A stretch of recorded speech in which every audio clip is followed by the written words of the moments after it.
Quels sont les meilleurs parcs d'attractions à visiter pour cet été 2026? Je vous donne mon top 5 dans cette vidéo, mais juste après l'intro.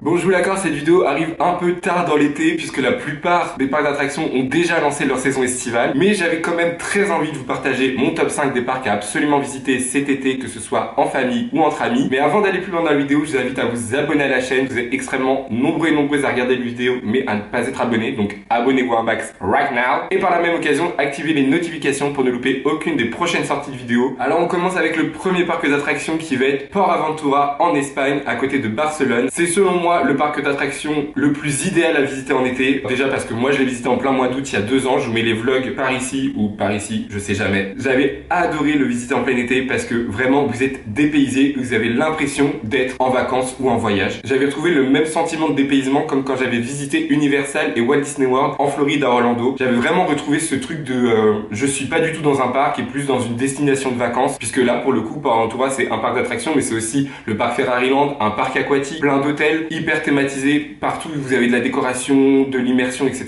Donc c'est vraiment incroyable. Dans le parc vous avez des zones qui vous font voyager, que ce soit la zone du Mexique, du Far West ou encore de la Polynésie, où là vraiment vous êtes dans des landes et dans des univers hyper immersifs. Comme je vous le disais, vous avez le parc aquatique qui renforce encore cette idée de vacances. Vous avez des hôtels incroyables à Port Aventura World. Perso, j'avais testé le Gold River, incroyable. C'était dans l'extension du land du Far West, donc vous êtes dans cette ambiance-là. Vous avez une piscine également dans l'hôtel. Enfin, les chambres étaient trop belles, l'ambiance, l'univers, ça sentait trop bon aussi dans l'hôtel. Enfin bref, j'avais trop kiffé. Et en plus, cette année, ils ont ouvert 2 nouveautés. Une première nouveauté dans le parc aquatique où là, il y a une toute nouvelle zone qui a ouvert, tout simplement, avec 2 nouveaux toboggans, une zone pour enfants, un bar snack, je crois, enfin une zone de restauration, une nouvelle piscine évidemment, enfin il y a toute une nouveauté, une nouvelle zone qui a ouvert dans le parc aquatique. Et il y a également une nouveauté dans le parc principal, dans la zone polynésienne, qui a ouvert, où c'est un parcours d'aventure avec des ponts suspendus, des toboggans, etc. qui est au sein du land. Donc trop bien, ça vous fait 2 nouveautés à découvrir si vous y allez cet été. Même si vous y allez plus tard, ça sera toujours l'occasion de pouvoir découvrir ces nouveautés-là aussi. Je vous recommande d'aller à Port Aventura, j'ai adoré perso. Le deuxième parc d'attractions, qui est pas vraiment un parc d'attractions finalement, que je vais vous recommander de visiter, c'est Terra Botanica à côté de Angers. C'est plus un parc végétal avec plein de fleurs, plein de décors. Vous avez quelques attractions évidemment, je crois qu'il y en a 4 ou 5. Après il y a plein de petits spectacles, de cerfs, de papillons par exemple à visiter, des petits parcours du coup dans les jardins avec plein de fleurs, de sculptures botaniques, etc.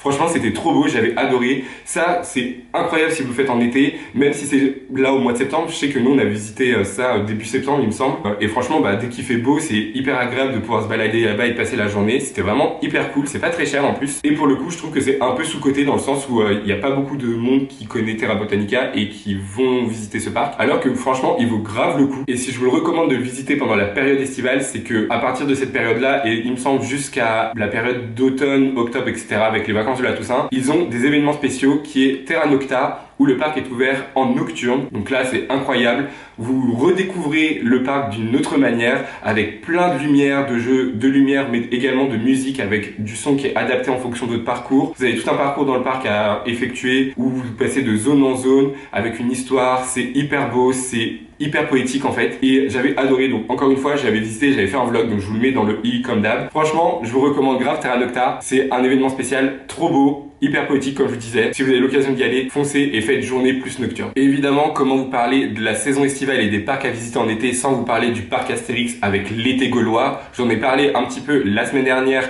dans ma vidéo sur les nouveautés du parc Astérix en 2026. Encore une fois, je fais ma promo, désolé, je force, mais la vidéo est dans le i, qui est d'ailleurs ici. Donc ce qui est trop bien avec l'été gaulois, c'est que ça vous permet de visiter le parc Astérix et de profiter des attractions aquatiques, que ce soit Menhir Express, le Grand Splash, Remus Rapidus, etc., etc. Il y a plein d'attractions avec de l'eau, en fait, tout simplement pour vous rafraîchir, donc c'est trop cool. Nouveauté cette année, il y a un tout nouveau spectacle nocturne qui est projeté, enfin qui est joué plutôt sur le lac, avec de la pyrotechnie, des drones, du son, de la lumière, des lasers, des projections. Ça a l'air vraiment très très stylé comme spectacle. Et puis ce qui est bien aussi avec l'été gaulois, c'est que le parc ferme aux alentours de 21h, 22h. Ils ferment assez tard du coup, puisqu'il faut pouvoir jouer le spectacle nocturne quand il fait nuit, ça paraît logique. Et donc le parc en fin de journée se vide et ça vous permet de profiter des attractions avec très peu de temps d'attente. Aussi, ce qui est trop cool, c'est si vous pouvez vous permettre de dormir à l'hôtel. J'avais testé la Cité Suspendue en plein été, c'est trop beau. Vous êtes vraiment au cœur de la forêt, les chambres sont trop belles, mais globalement tous les hôtels du parc Astérix sont très stylés. C'est l'occasion, je me dis, de venir en été, de profiter soit d'une journée, soit d'un séjour, en famille, entre amis. Franchement, le parc Astérix, c'est une valeur sûre. Avant d'aller plus loin dans la vidéo, je vous invite à liker cette vidéo et à me dire en commentaire si vous avez déjà visité un parc d'attractions cet été ou si vous vous apprêtez à en visiter un et si oui, lequel en fait.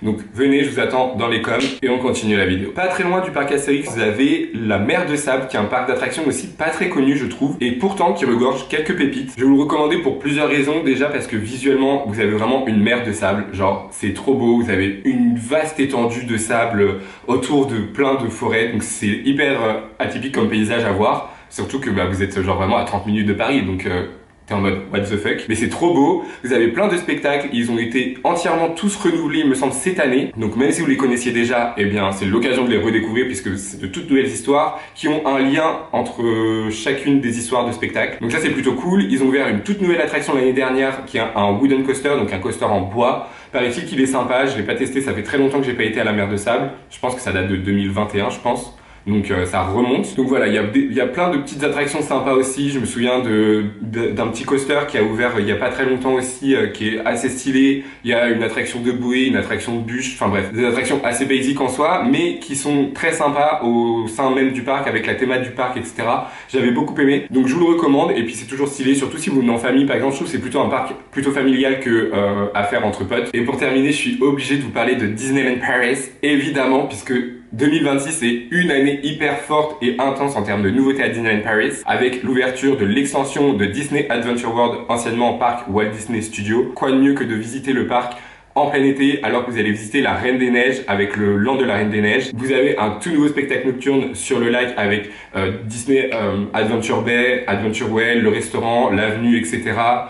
Plein de petites animations musicales. Depuis le 24 juillet maintenant, il y a une cavalcade sur les princesses Disney. Vous avez 4 chars, une petite déambulation de parade, etc. Franchement, c'est hyper stylé. Donc voilà, il y a plein de choses à faire cet été à Disneyland Paris. Évidemment, ça reste quand même un parc incontournable, peu importe la saison. Mais donc là, c'est vrai que si vous n'avez pas eu l'occasion de découvrir toute l'extension et les nouveautés de cette année, je trouve que l'été, les vacances scolaires, c'est l'occasion parfaite pour pouvoir y aller et donc de profiter de toutes ces nouveautés. Et puis, enfin, guys, ça reste Disney. J'étais obligé de vous en parler. Je suis quand même un Disney fan de la première heure. Donc voilà mon top 5 des parcs d'attractions à visiter cet été. Et même si c'est pas cet été, vous pouvez le faire au mois de septembre parce que la plupart normalement seront encore ouverts. Je vous donne rendez-vous normalement dimanche prochain à 16h pour une toute nouvelle vidéo. D'ici là, portez-vous bien. Bisous. Bye.